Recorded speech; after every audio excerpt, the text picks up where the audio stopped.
Hi guys, welcome back to my channel Licensing Corner, India's only channel that talks about brand licensing, brand extensions, and how to get that next licensing deal of yours right. Today I have a very special guest with me who needs no introduction. She has turned the entire digital media, the way you blog, and the way you extend your brand to a next level. And let's welcome Miss Malini Agarwal. Hi Malini, how have you Hi. been? Good. Thanks for having me. Malini, tell us about your entire journey. You have started this Malini Entertainment, and you started off with a job at the radio, and then you started blogging, and then this is the entertainment firm. So could you take us through your entire journey? Well, it's been a long journey, but like you said, I started off as a backup dancer actually with Subir. Then I worked at MTV and Channel V. Then I was a radio jockey for about 9 years. And while I was at the radio station, Midday used to own the radio station. So I got a gossip column called Malini's Mumbai.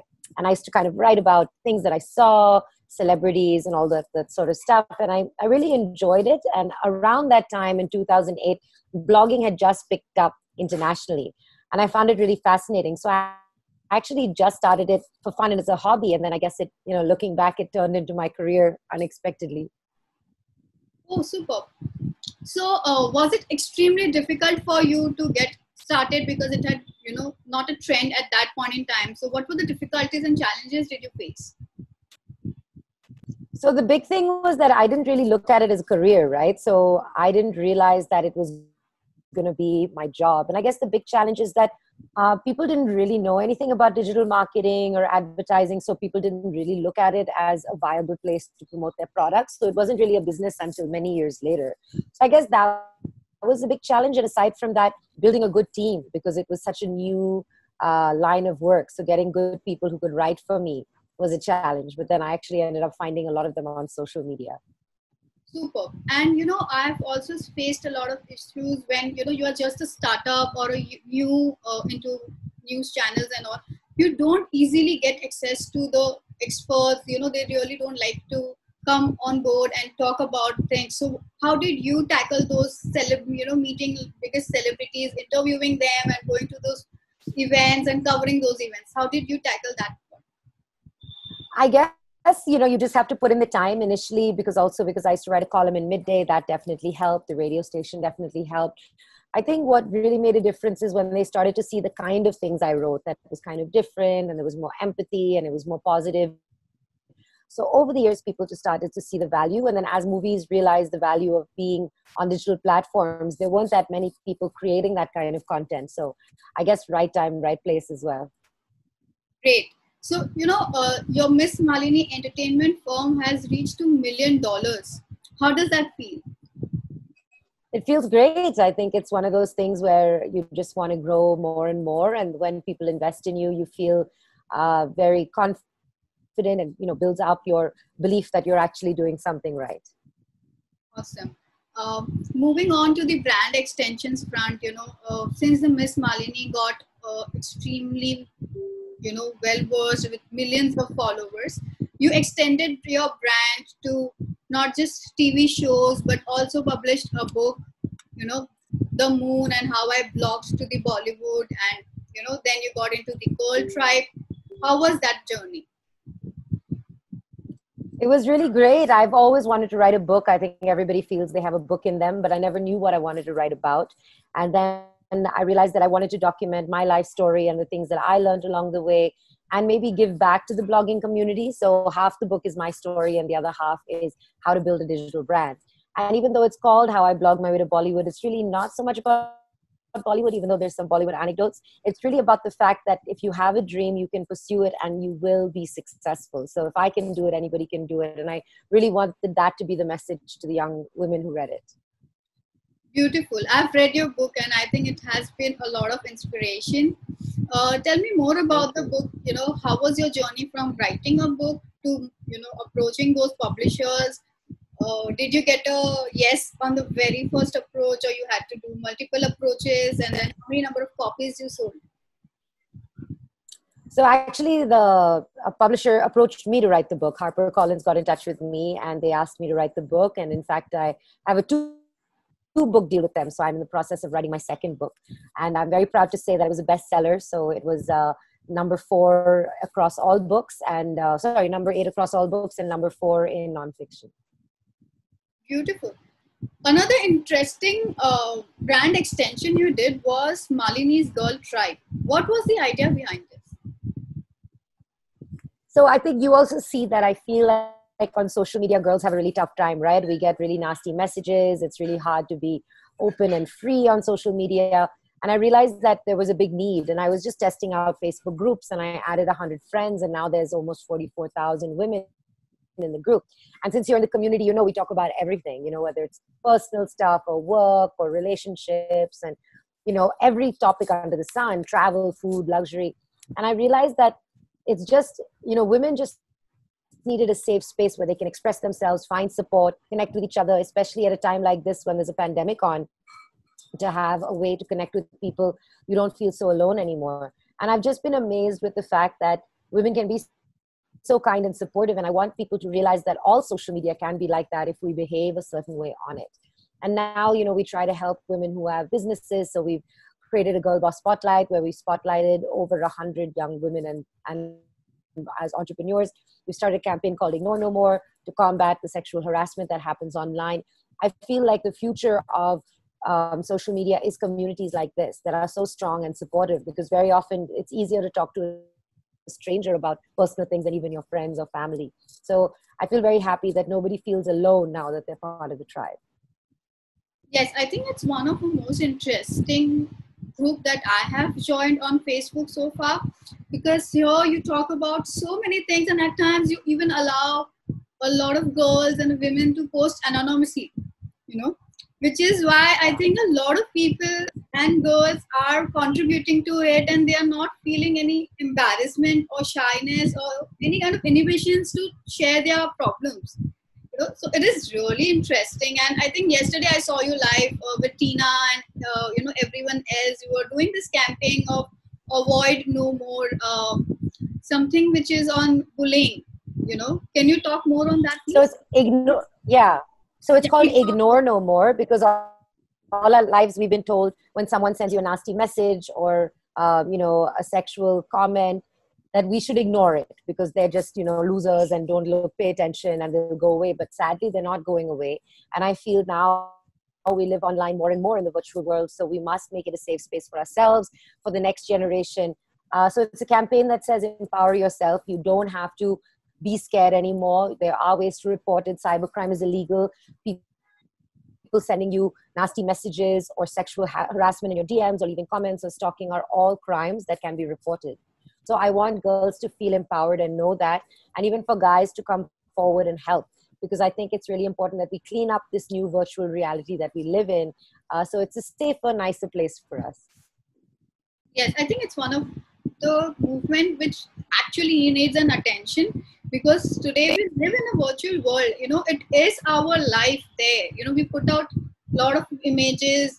I had seen a lot. I'm not a big celebrity, but I still see a lot of people have created a fake profile of my name and using my pictures, and then sending DMs to a lot of them. And then whenever you go live, you have those guys sending you nasty comments.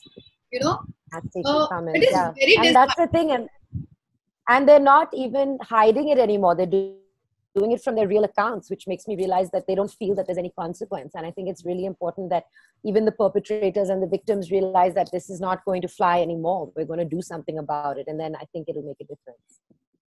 I think hats off to you. You've been doing a great job on that. Moving on to another brand extension that you did is in the COVID time, Some Good News, the India edition. Tell me more. Yeah. So John Krasinski did this amazing show called Some Good News, where in the time of COVID, like you said, there's so much negative news and so much anxiety. And he created a really fun show where he would talk about positive stories and good things that were happening. And I was really inspired. And he told people, be our global correspondents, do stories from all over the world. So we decided to launch our own version of Some Good News India. And it's just been so much fun, talking about positive things, seeing the empathy and humanity. and just doing really fun things. Like we surprised a girl who does a lot for animals, and we had Arjun Kapoor as a surprise caller, so she got to talk to him on Zoom, and she was so happy.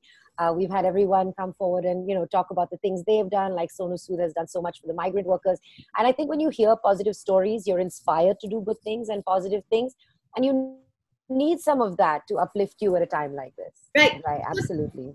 So talking about these brand extensions that you've been doing, how has these extensions helped you in terms of revenues for MissMalini Entertainment? I think more than just revenue, it's also about creating a larger brand instead of just being a solo influencer and focusing on one thing. What we try to do is think about what are the different needs that people have. And when it comes to revenue, it's the stronger, stickier community you have, the more valuable you are as a business. So for us, creating awareness around topics like this, and if you think about it, women are usually the ones who make a lot of the decisions, the buying decisions, even the travel decisions at home. So if you have a strong women's community, it's actually much more attractive to brands as well. Okay. And how much percentage of revenue has these extensions helped you with? I haven't really calculated the percentage. It's also because it's quite new, but it's definitely had an impact.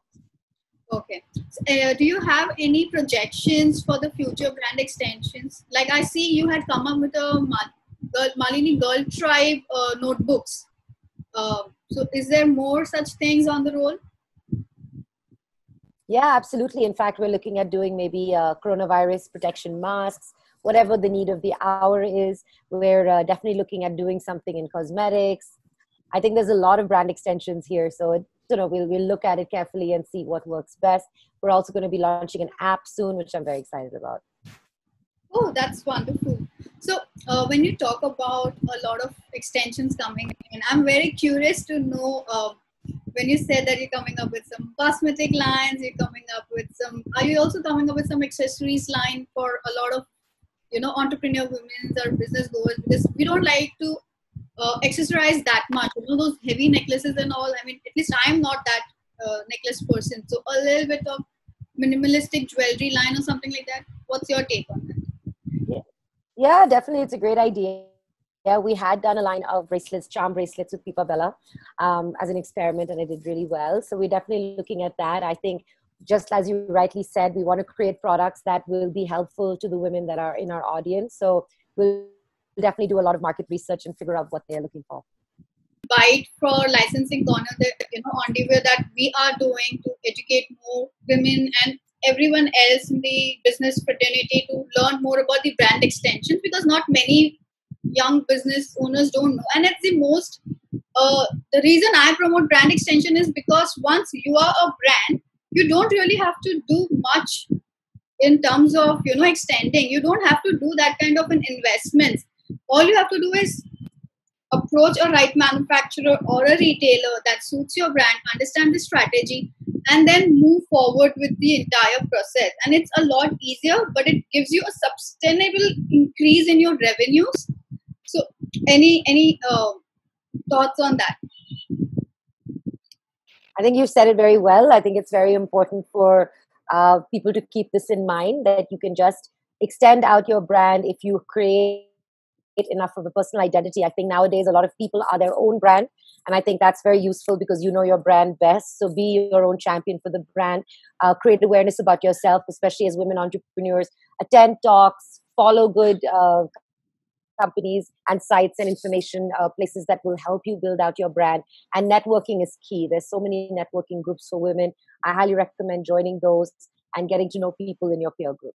Like I said, if it is being used correctly, brand extension can reinforce the credibility of your company. It will help you with creation of new audiences, and it will even strengthen your image around the world. So the key to a successful brand extension strategy is to figure out exactly how you're going to stretch your company without going too far or too fast. So just Malini, last minute, 1 minute giveaway to all the young entrepreneurs, girl bosses, everyone in your community and the tribe who needs to listen to you right now. What is your 1 minute takeaway? I guess my takeaway is don't worry. I know it's kind of uneasy feeling right now with the COVID-19. What's going to happen to businesses? Now is the time to adapt. I think women are very good adapters. They have high EQ. You can actually use social media just like you are right now to connect with people and create a great network and find your audience. Please come join Malini's Girl Tribe and you'll find a lot of support as entrepreneurs in the spotlight. I think you should just, everyone, keep doing what you're doing. Don't give up and find interesting new extensions or ways to adapt your business to the changing times. Thank you so much, Malini. It was such a pleasure to have you. And Thanks, Rutika. Thanks for having me. so that's it for today, guys. If you really like our content and you really want to understand more and more about licensing and how licensing happens in other categories of the businesses, please write it in the comment below so that we know as to what kind of product category would you be interested in knowing how the licensing is being done. Subscribe to our YouTube channel, Licensing Corner, and visit our website, licensingcorner.com,